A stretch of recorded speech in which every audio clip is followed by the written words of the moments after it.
বউ, অনেক বেলা হয়ে যাচ্ছে, আমাকে তো কাজে যেতে হবে। ঘরে যা আছে খেতে দাও। ঘরে পান্তা ভাত ছাড়া আর কিছুই নেই। কি আর করার, ঘরে পান্তা ভাত আছে তাই দাও। ঠিক আছে, খেয়ে নাও। পারিচা কোথায়?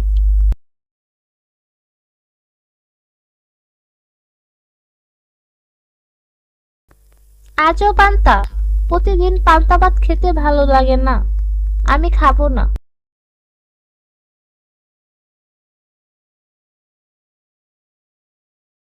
এভাবে আর কতদিন? আমাদের কথা তো বাদ দাও, মেয়েটার কথা একবার চিন্তা করে দেখো। আচ্ছা, আজ একটা ব্যবস্থা অবশ্যই করব। ঠিক আছে, তাই করো। আমি তাহলে কাজে গেলাম।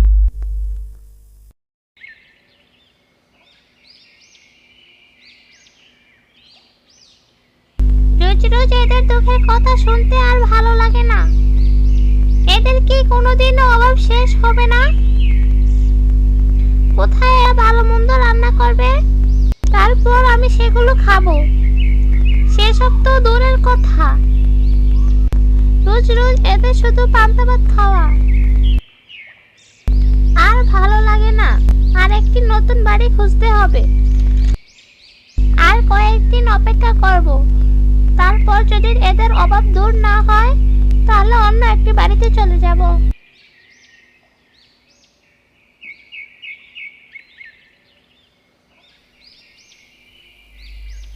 বিকেল তো হয়ে এলো, এবার গিয়ে মোড়লের কাছে আমার বেতনটা চাই। যে করে হোক কিছু টাকা আজকে নিতেই হবে।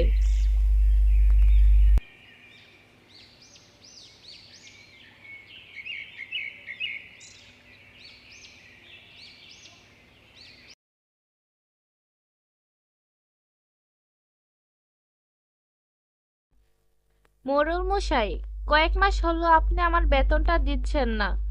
আমার সংসার চালাতে অনেক কষ্ট হয়, দয়া করে আমার বেতনটা এবার দিন। এমন করে বলছিস যে আমি তোর বেতন আর কোনোদিনও দেব না? দেখতাছো তো আমার ব্যবসার কি অবস্থা, তাই বলে আপনি আমার বেতনটা আটকে রাখবেন?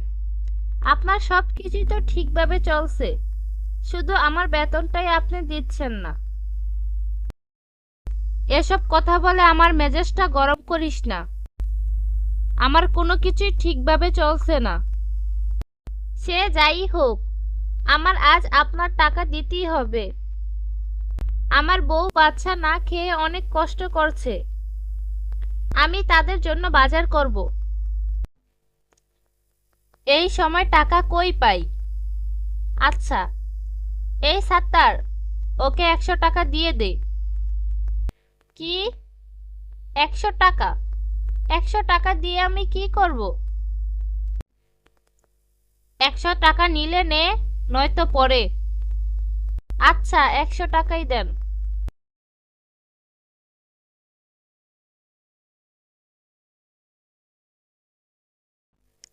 দেখলেন মোড়ল মশাই, রাবি কিভাবে টাকার কথা বলে চলে গেল।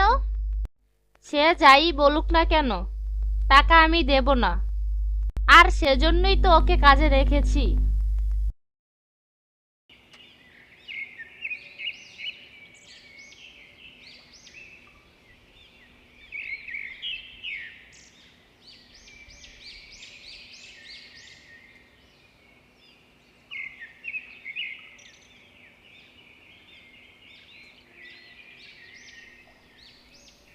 দোকানদার ভাই, এই বেগুনগুলো কত টাকা কেজি?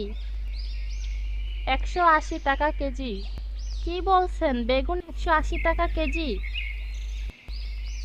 ভাই, আমার কাছে শুধু 100 টাকা আছে, 100 টাকায় কিছু পাবো? 100 টাকায় আপনি শুধু এই কলাগুলো নিতে পারেন, এগুলো একটু পচা। এখানে 4 কেজি আছে, আপনি 4 কেজি 80 টাকা দিয়ে নিয়ে যান। আচ্ছা, খালি হাতে যাওয়ার চেয়ে এগুলো নিয়ে যাওয়া অনেক ভালো।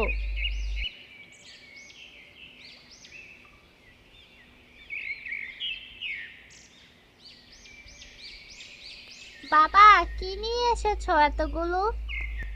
কলা নিয়ে এসেছি মা।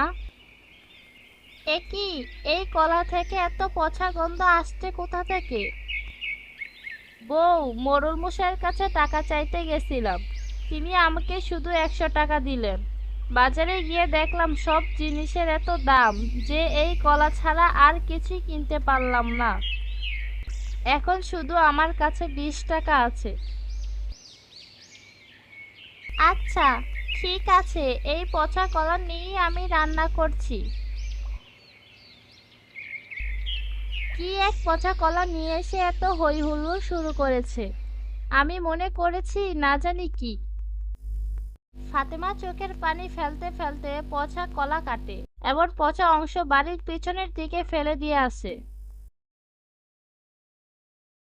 আহারে, এদের এত কষ্ট! আমি শুধু শুধু এদের উপর রাগ করছিলাম, কিন্তু আমার জায়গায় পচা কলা ফেলে রেখে গেল। এবার এখানে আমি থাকবো কিভাবে? জাদু দিয়ে এগুলোকে গাছ বানিয়ে দেই, তাহলে আর গন্ধও থাকবে না।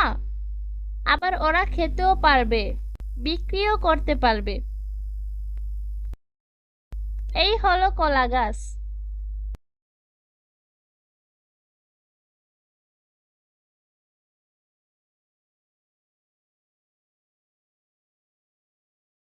মা, আমরা অনেক দিন পর তরকারি খেতে পারবো।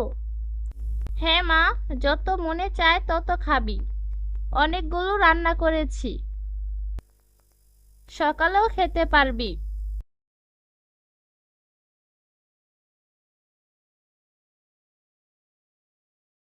মা, খেতে দাও, বাবা কাজে যাবে। হ্যাঁ মা, দিচ্ছি। ছি ছি ছি, কি হলো? ভেবেছিলাম পচা কলা রান্না করে রাখলে নষ্ট হবে না, সকালেও খেতে পারবো, কিন্তু এই তরকারি দেখছি একদম পচে গন্ধ হয়ে গেছে। কি আর করার, রিজিকে নেই আমাদের। প্রতিদিনের মতো আজও তাহলে পান্তা ভাত দাও। কাজে একটু দেরি হলে মোড়ল মশাই আবার একদিনের টাকা কেটে নিবে। টাকা তো দেয়ই না, আবার কাটবে কি? একবার এদিকে না আসে কত কথা বলছে, একবার এদিকে আসলেই তো হয়ে যায়। কি সুন্দর কলা গাছ বানিয়ে রেখেছি, তরকারির গন্ধে পান্তা ভাতটুকু শান্তিতে খেতে পারছি না। কি বিশ্রী গন্ধ ছড়িয়েছে। ঠিক আছে, আমি গিয়ে তরকারি ফেলে দিয়ে আসছি, তোরা খা। এ কি, আমি গতকালও তো পচা কলা এখানে ফেলতে আসছি, তখন তো এখানে কলা গাছ দেখিনি। আজ এখানে কলা গাছ আসলো কোথা থেকে? গাছে দেখছি কলাও ধরে গেছে। কোথায় তোমরা, একবার এদিকে আসো।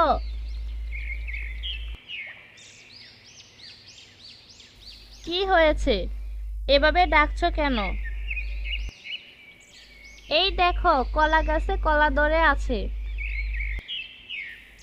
কলা যখন ধরেছে, এতদিন রান্না করনি কেন? গতকালও আমি যখন এখানে আসছি তখন এই গাছ ছিল না, আর আজ এসে দেখি এত বড় বড় সব কলা গাছ। কি সব অদ্ভুত কথা বলছো? একদিনে গাছ এত বড় হয় নাকি? এটা কি ছোট কোনো জিনিস, নাকি এখানে আমি অনেক দিন পর পর আসি যে আমার চোখে পড়বে না? আচ্ছা, তুমি এই কলা নিয়ে রান্না করো, আমি কাজে যাই। না, আর কাজে যাওয়া লাগবে না, এই কলা নিয়ে বাজারে বিক্রি করো, আর কিছু মাছ মাংস কিনে নিয়ে আসো।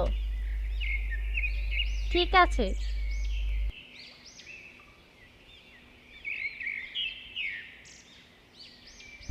কলা নেবেন নাকি? কলা? ভাই, কলা কত করে? 50 টাকা করে। আচ্ছা ভাই, আমাকে 2 কেজি দেন।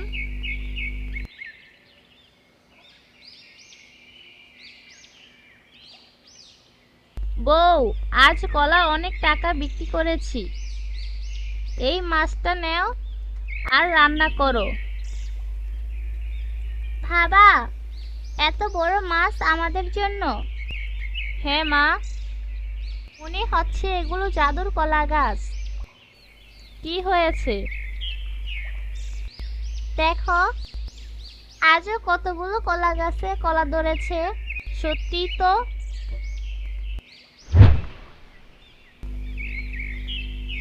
আরে মূর্খের দল, এটা আমি করেছি। তুমি এসব করেছো? হ্যাঁ, তোদের কষ্ট দেখে আমি এসব করেছি। এগুলো বিক্রি করে যেই মাছ মাংস আনবি, সেখান থেকে আমাকেও দিবি, তাহলেই আমি খুশি।